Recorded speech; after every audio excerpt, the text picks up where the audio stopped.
Yo les potes, aujourd'hui on va transformer cette bouteille en énorme verre à bière. On va devoir se démerder pour découper la bouteille tout autour ici. Pour ça, il existe la méthode du choc thermique. On va chauffer et puis refroidir très rapidement juste à l'endroit où on veut que ça casse. Le problème c'est que cette bouteille est super épaisse, on va devoir s'arranger autrement. Du coup pour l'occasion, j'ai construit cet objet là.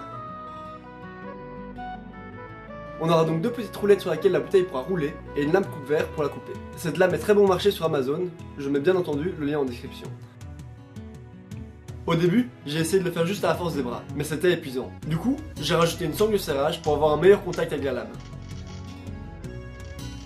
Si vous comptez le refaire chez vous, pensez vraiment à mettre des protections.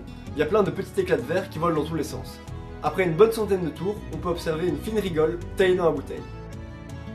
La prochaine étape, c'est de fissurer la bouteille. Pour ça, on va créer un choc thermique avec de l'eau chaude et de l'eau froide, juste à l'endroit de la fissure.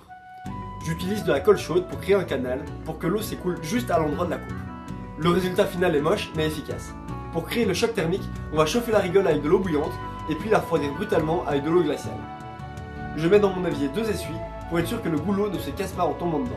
J'ai dû le refaire plusieurs fois avant que la bouteille ne casse.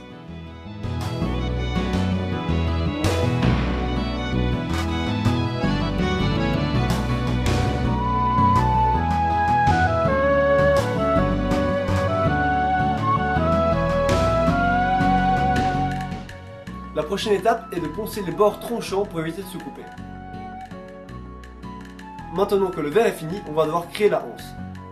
J'ai récupéré une vieille planche de bois que j'avais tronçonnée il y a longtemps dans une bûche. J'ai dessiné une anse et ensuite je l'ai découpée. La meilleure méthode quand on n'a qu'une perceuse et une scie sauteuse, c'est de percer les trous et ensuite de passer à la scie à l'intérieur.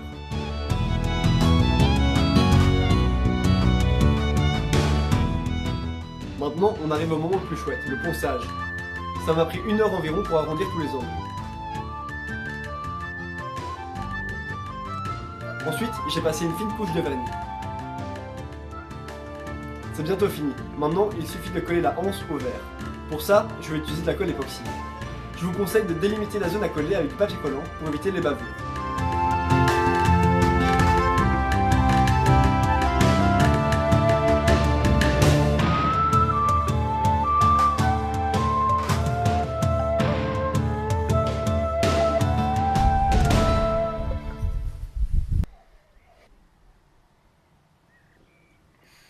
Voilà les potes, alors c'est la fin de la vidéo, j'espère que ça vous a plu. Si vous avez aimé, n'hésitez pas à lâcher un petit pouce. Comme promis, dans la description, je mets tous les documents pratiques qui pourraient vous être utiles pour reproduire ce bricolage. Ensuite, si vous avez encore des questions, n'hésitez pas à les poser dans les commentaires, j'y répondrai avec grand plaisir. Enfin, si vous voulez voir encore plus de contenu, n'hésitez pas à vous abonner pour voir d'autres vidéos de ce type.